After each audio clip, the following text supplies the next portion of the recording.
Hey everyone, welcome to VHS Massacre. I am Tom Seymour. I'm here to talk to you about independent film. So for those of you who don't know, I'm an independent filmmaker. Been doing it for about 25 years. I make independent feature-length films. They're low-budget films, sometimes referred to as no-budget films. You know, if they're sort of under $50,000, it's often referred to as actually no budget, believe it or not. You know, I do these little updates. I try to make them, I try to add information I think hopefully is useful to other independent filmmakers or just people who are looking to sort of get into it. So contemporary independent filmmaking is interesting. The sort of two worlds of the sort of YouTube world and the world of motion picture film has sort of been slowly merging. A lot of people might be saying, well, why, what is so different about publishing on YouTube versus making independent films? Authentic New York City traffic there. Ultimately, it comes down to what venues it's typically streaming on. I've directed a lot of films over the years, and they've gone everywhere from Netflix, back when it was only physical media, DVDs, Blockbuster Video, all the way through to like Mubi and Tubi and Prime and Apple TV and all that stuff. But typically when you're making independent film, the best thing to do is to get a distributor. Because typically they can, back in the day, you really needed a distributor because they're gonna duplicate the movie. They're gonna market it for you, and they were gonna get it on shelves. So to some degree, you can do that yourself, but it would help to have a massive social media presence. So there's a few people I always refer to who've kind of been able to do this themselves. Big YouTubers, for instance, the Angry Video Game Nerd. His stuff is now streaming. I think he did have a distributor at some point, but I think he essentially went direct to the public, because I remember he finished his film and there was a paywall on Vimeo. That's how he was doing it for a while. But then it popped up on other platforms, so it did obviously get out there. That's one person who kind of could do both, There's other filmmakers out there. Greg from Fanzine's doing that with, he's got a new feature-length documentary he's going to put out, but he's also a successful YouTuber as well. There's a few people out there like that can sort of do that. But the separate path I guess I'm talking about is if you finish the film, first thing might be a good idea is to do film festivals. I would avoid trying to get reviews, just try to get into festivals and try to win some festivals. And then from there, try to approach distributors. This is something that now it's very convenient. You could just go on IMDb or look up production companies. Try to look for films that are very similar to yours and look for which companies put those out. And make a list of the companies that put those films out, and seeing if they're still existing and taking films. And then you would communicate to them. It may be worth literally burning it on Blu-ray and mailing out a whole physical press kit to them, if only because it makes it sets you apart, these days. Just sending an email, that's going to be rough. Some companies like Trauma Entertainment have actual legitimate places on their website that will give you information of how to submit, because they actually are looking for titles. There are other companies out there, SRS Video, I think Full Moon still takes movies. MVD is a company that I've worked with for many years. They are sort of a middle person. Like, it's not like full-fledged distribution. I mean, it is, but they do like a split with you, and you get the money. I think they do like I think they take 30%, and then you get 70%. It's actually pretty amazing. So I recommend a company. MVD is a good one. So you submit to that company, and that one in particular, you almost have to have your own company and then set it up with them, and then you're registering films with them, and then they go and they try to bundle those and then resell them. And that's a lot of what film distributors do, if you think of it in that way. You don't have a lot of power as an independent, low-budget feature film maker. So how do you get that power? You get it in numbers. So a company like MVD or Trauma or whatever could bundle 100 movies and then go to a streaming outlet and say, we have these available. Would you like to license these 100 or 200 or 300? And that may be of interest, like to something like Apple TV or Peacock, both of which I'm most known for the VHS Massacre documentaries. Those have streamed pretty much everywhere except Netflix. But the first one got out there a lot, very big. And the way that happened was Trauma took a bulk of films and then licensed that to a different company that then got it out there, So it works like that. So that would be the advantage of having a distribution company. Disadvantage is you don't always get paid because in order for those companies to keep the doors open, they have to recoup a certain amount of money before they can start paying you, and sometimes that never happens. And usually nowadays that seems to be pretty much how it is, which is why companies like MVD are so awesome, because they'll start splitting with you money with you almost right away. It's pretty cool. So anyway, the latest news I have is kind of cool. This film, American Expendables, it's a documentary about direct-to-video action stars like Cynthia Rothrock and Billy Blanks and Bolo Young. And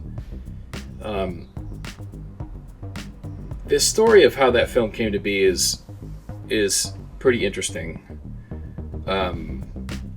What happened is VHS Massacre 2 came out. It did really well. It got on Shudder's Mid-May Massacre. I did this whole Q&A with Joe Bob Briggs and Blake Kaufman and some other, and Debbie Rochon. And so I had this idea to do something with North American Pictures. There was this catalog of films, and so Trauma had acquired this catalog to at least to try to resell and to have on their streaming site, And so I thought maybe, I'd make a little doc for them, And so I started working on it. COVID hit, and it was so crazy. I was a new dad, and I had to work, and all that was crazy stressful, the way people were behaving and everything, and at work and everything. And I could not bring myself to work on creative things. It was like sort of putting out too many fires. So that project kind of died in like 2020, and before it started, before we really did anything. The only thing that Tim Coolig and I did, who was a producer on it and composer, was that we did a couple podcasts talking about some of the films. The films were Tiger Claws 1, 2, and 3, and TC2000, and just a few other films. And so what happened was there was an IMDb listing, and it was kind of lapsing. IMDb notified me. It's like, is this coming out? We'll delete the listing if it's not a real, if there's no release date, if it's not coming out. I was like, maybe I can do something. So one afternoon, I said, if I can do this in an afternoon, I'll do it. I took all of the podcast, and I got a bunch of B-roll, mostly of the movie trailers,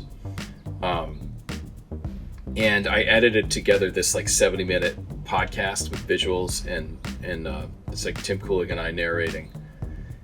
And I published it on YouTube and Instagram and TikTok, and like very quickly it got like 3,000 or 4,000 views across all those platforms. And I was like, maybe there's something here. Maybe there was something to this. Like, maybe I did have a good idea and I need to re-explore this. So I reached out to Debbie Rochon and I said, do you think this could be something, you know?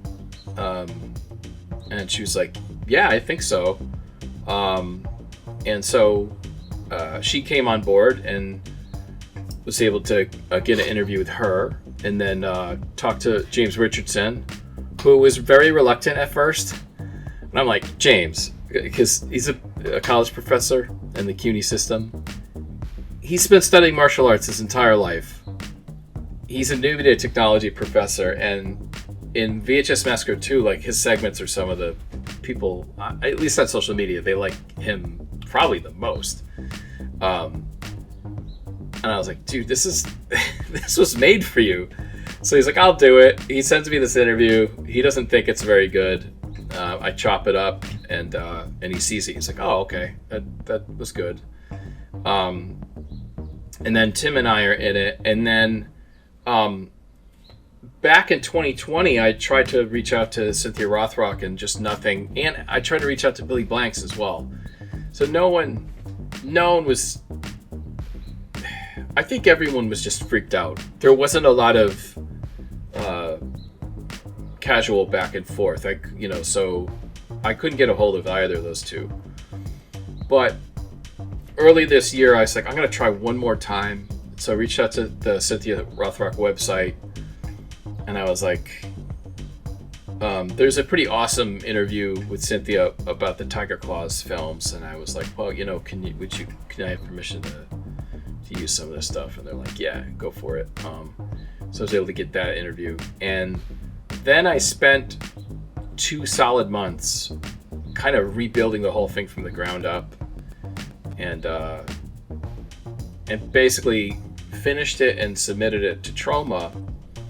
And I love Troma, I love Kaufman and Michael Hers, and they're the best. So, but I submitted it, but the people in charge of acquisitions were like, hey, look, you know, we have our release list the whole year planned out. I don't think we can. We're not going to be able to put it out this year, so we're going to pass. So they passed on it. And I was like, oh shit, you know. They gave us their blessing and, you know, all that to you know, go forward. And I said, well, I think I can put it out through MVD. And Lloyd was like, yeah, do it, awesome.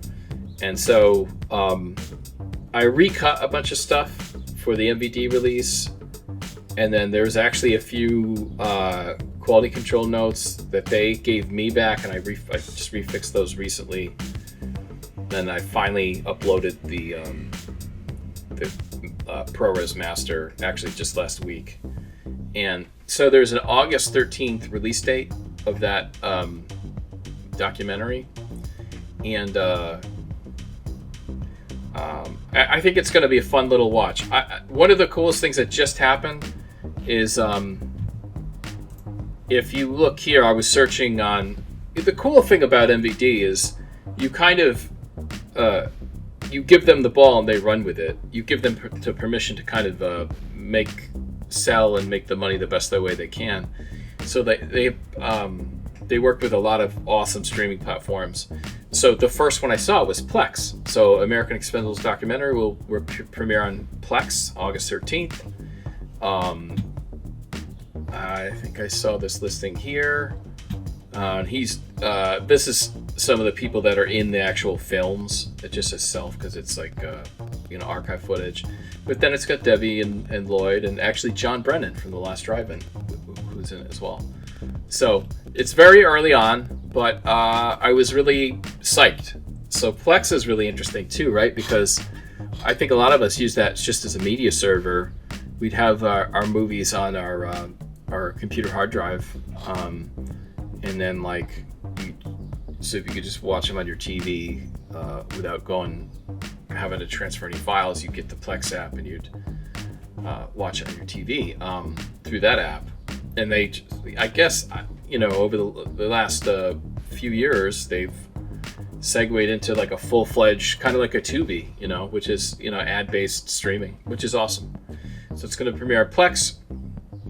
I would imagine after that it will go to other platforms. Here, wait, I can.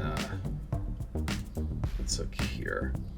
The last film I put out with MVD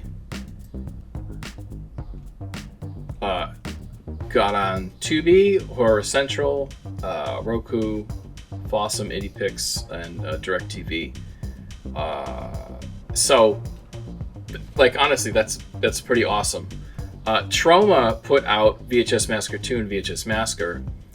I will say, man, Troma did such a good job. Like, if you look, they got on Peacock TV, which is like NBC Universal, you know.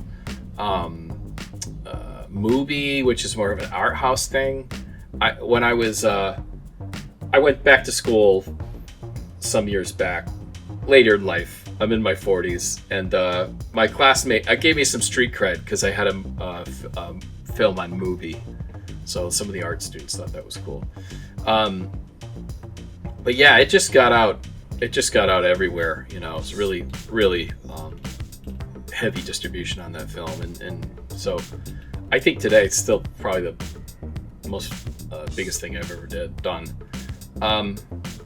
So yeah, so I would imagine American Expendables will probably end up on Tubi and hopefully like Fossum and IndiePix, maybe on Roku. Yeah, I hope that happens. I think it should. So stay tuned for all that. The other thing is, we was talking before about film festival circuit, and the film festival circuit's very important. I think some people will say, oh, you know, you have to pay money to submit your film, and is that legit? Yes, it's legit. That's just how it's always been, and probably how it always will be. Very few film festivals, including Sundance and Tribeca and all the major ones, yes, you pay to enter, so that's not unusual. And then other people were complaining about they'd enter a film festival and then get like a plaque or certificate, but if they wanted the trophy, they'd have to pay for the trophy. And some people say, well, that's a fake festival. Okay, that's ridiculous. You have to pay for duplicate awards, you know. A festival can't like bankroll all this stuff, you know. So as much as I have a problem with some of the corporate film festivals that really just play studio and Silicon Valley products, Sundance, Slamdance, you know, they're barely film festivals. They don't really sell that much even anymore. It's mostly just it's like a micro theater for them to just put the movie out, typically streaming after. So, but there are a lot of independent film festival, some big, some small, that I think are pretty awesome. San Francisco Indie Fest I think is awesome. They still take low budget films. World Fest Houston, Chicago Horror. There's a bunch of them that are still awesome. Vancouver Horror Show. So there's a lot of very cool stuff out there. You have to enter a bunch of stuff and see what happens. And unfortunately, that does mean you're gonna spend a lot of money. But if you think about this, you and your friends get together, you throw in a couple grand, a piece maybe, and you make, let's say, a feature-length horror film. And then it probably takes you 6 months to a year to really clean that up and get it perfect. And by then, you know, financially, hopefully you've recovered. And then maybe you can do the same thing. You wait 6 months or a year later, and you could chip in, you know, everyone chips in a couple $100, and then you enter like 30 film festivals. And then you got a good chance of maybe getting into 10 of those, maybe winning 5. You know, so you got to think of that in terms. If you're getting into 1 in 3, you're doing really well, and if you win any, you're killing it. So, American Expendables, I wasn't sure. If I'm going to be honest, I don't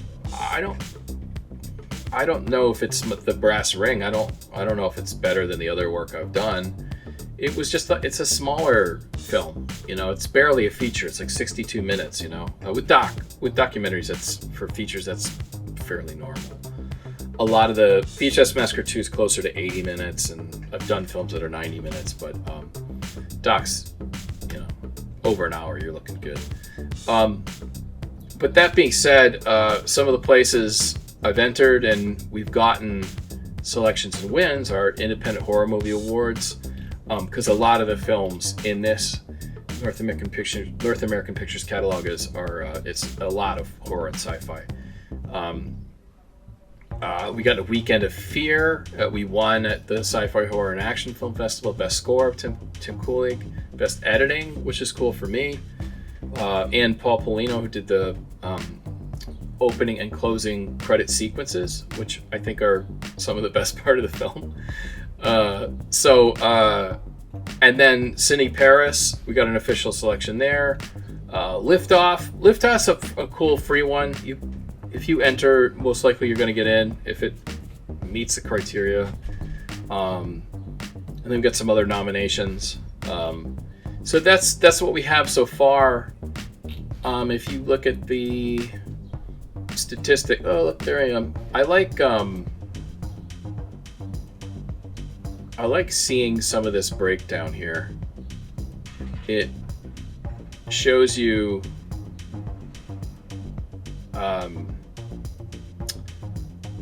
stats, So this looks impressive. I got 100% selection rate. Yeah, okay, entered one festival, got a 1. So this is interesting. 71 submissions, 36% selection rate. That's a little higher actually, because there's a few we entered outside of this that we got into. Cloud 29, but if you look, this is what to look at: 36, 29, 25. This is a screenplay. This was actually pretty awesome. 23 submissions, 12 selections. I think there was 7 or 8 wins. This just started, so it looks high right now. Even if I totally nail it, it should be below 50%, and so it's something to look at. You can see the breakdown by country. You can see which festivals I entered. So it's a lot of very cool stuff. So anyone out there who is thinking like, okay, I might want to make a feature-length film, but what do I do with it? Well, this video should kind of give you a breakdown of some of the things you could do it, some of the things you could release a film.